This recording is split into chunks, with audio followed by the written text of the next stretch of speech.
Ya itu tadi pemirsa, di tengah bencana kelaparan juga krisis kemanusiaan yang dialami oleh warga Gaza Palestina, Israel justru akan mengambil alih kekuasaan di Gaza Palestina. Dalihnya adalah untuk mengalahkan Hamas. Apakah benar demikian? Bisa terwujud hal tersebut ataukah ini adalah salah satu upaya lagi-lagi untuk mengambil alih dan kependudukan Israel secara penuh? Bersama kami sudah ada narasumber yang akan membahas perihal masalah ini.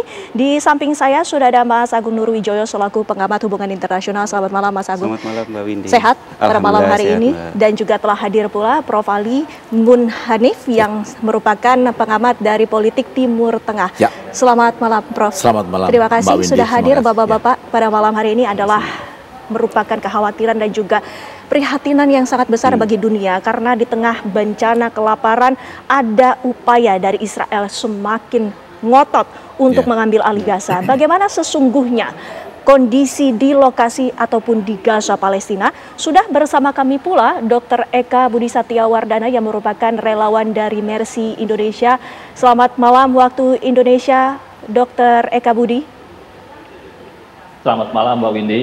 Ya. Di sini sekitar pukul 3 sore waktu Gaza. Ya, Dr. Eka Budi, kami Suara ingin saya terdengar, mengetahui, Mbak Windy? sangat terdengar jelas. Kami ingin Oke. mengetahui bagaimana perkembangan terbaru di sana, bagaimana kondisinya di sana, Mas Eka. Ya Mbak, sekarang kondisi Gaza itu ya masih tetap sama ya.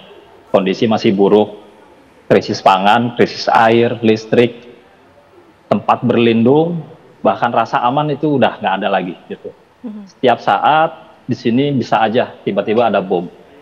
Jadi udah nggak bisa dibilang apa ya, bukan hidup yang normal lah gitu. Karena tiap hari harus cari makan, tiap hari harus cari minum, listrik tidak ada sama sekali sehingga benar-benar udah bukan hidup sebagai manusia lagi gitu. Apakah posko-posko bantuan dari kemanusiaan ini juga tetap menjadi target dari Israel untuk menargetkan warga yang akan mencari bantuan pangan di sana, Mas Eka? Ya, jadi gini Mbak Windy, kalau untuk bantuan itu masuk itu lewat 5 titik ya, di selatan dan di utara. Jadi di selatan itu ada 3 titik ya, satu di Rafah, ini yang dikelola sama Gaza Humanitarian Foundation, satu di Rafah, kemudian satu lagi di Miraz itu pertengahan antara Rafah sama Khan Yunis, satu lagi di Netzarim itu kira-kira di tengah-tengah Gaza, 2 lagi itu di Kisufim, satu lagi di Zakim, itu semua di daerah utara gitu. Nah, bantuan ini sebetulnya tidak bisa masuk langsung gitu ya ke posko-posko bantuan karena apapun yang masuk itu semua harus diatur sama pihak penjajah. Jadi biasanya mereka tuh membolehkan truk bantuan itu datang sekitar pukul 6 atau jam 9 malam. Mereka membolehkan masuk truk bantuan hanya sampai titik tertentu, penduduk ya yang mungkin sudah kelaparan gitu ya sudah berkumpul di sana. Jadi hanya diberi waktu 5 menit. Silahkan ambil bantuan di truk. Lebih dari 5 menit, maaf, ini daerah red zone, maka timbullah penembakan pemboman.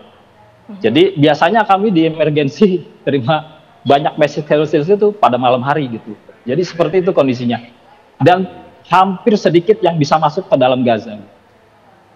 Gitu Mbak Windy, kondisi sekarang itu untuk masuk bantuan tuh. Ya, baik. Ini sungguh memprihatinkan. Kita akan bahas pula bersama narasumber yang berada di studio saat ini. Prof. Ali, kita ketahui kondisi yang memprihatinkan ini adalah sebuah krisis kemanusiaan yang sudah digaungkan berkali-kali oleh dunia, tetapi tetap saja tidak diindahkan oleh Israel. Bagaimana, Prof?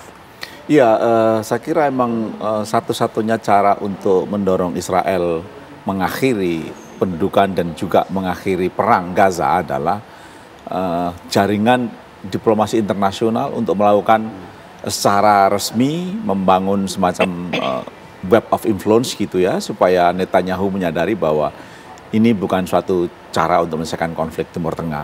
Dan negara-negara Barat yang sekarang ini sudah mulai mengakui ya, mulai secara perlahan, ada Prancis, Jerman, lalu kemudian dalam waktu dekat mungkin UK, Spanyol sudah pasti.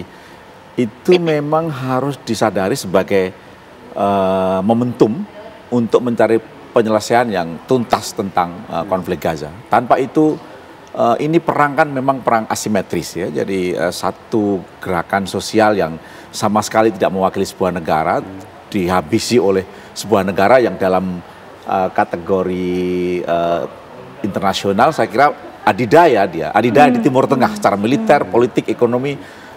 Israel ada superpower dan melawan satu gerakan sosial yang sebenarnya tidak seberapa. Kalau Netanyahu mau mungkin menghabisi dalam beberapa bulan mungkin bisa, tapi norma internasional tidak akan gampang untuk menerima itu sebagai cara. Tadi pun juga sudah dijelaskan oleh Dr. Eka bahwa tidak ada tempat aman bagi warga Gaza. Dr. Eka, muncul baru-baru ini bahwa Israel ingin mengambil alih Gaza Palestina.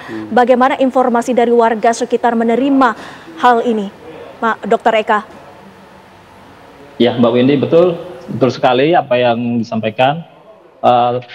Berdasarkan pengamatan kami, kemudian berbincang dengan warga lokal, gitu, termasuk karyawan Mercy yang asli dari Gaza, memang informasi itu sudah beredar.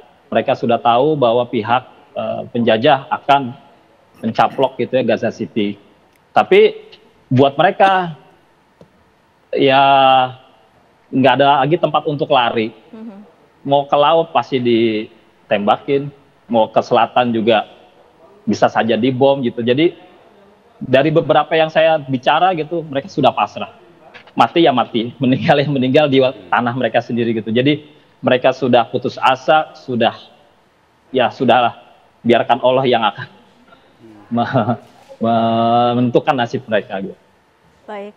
Tentunya kita di sini juga berharap bahwa warga Gaza, Palestina khususnya di Gaza, ini juga akan mendapatkan titik terang dan juga krisis kelaparan dan kemanusiaan di sana dapat teratasi. Oh, Pak Dokter, kami masih ingin mengetahui salah satu informasi mengenai krisis kelaparan di sana. Apa update terbaru mengenai korban di sana?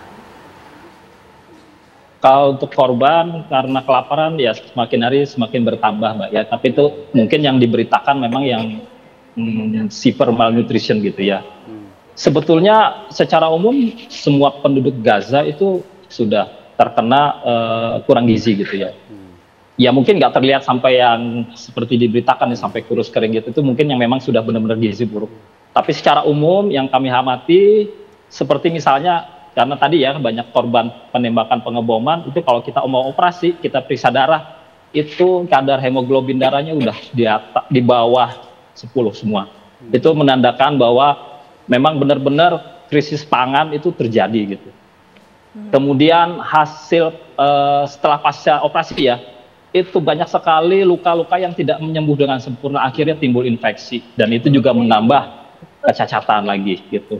Kemudian secara umum ya gitu, berat badan penduduk Gaza itu ya makin tambah kurus gitu. Walaupun mereka masih bisa makan sehari sekali, tapi tetap itu tanda ya bahwa krisis pangan memang benar-benar terjadi. Gitu, Mbak Windy. Baik, terima kasih sekali lagi Pak Dokter waktunya bersama kami di Apa Kabar Indonesia Malam. Kita masih akan melanjutkan perbincangan dengan sejumlah narasumber. Kita akan membahas bagaimana tadi yang sudah dinyatakan mengenai informasi terkini di sana. Sesaat lagi pemirsa, kami kembali.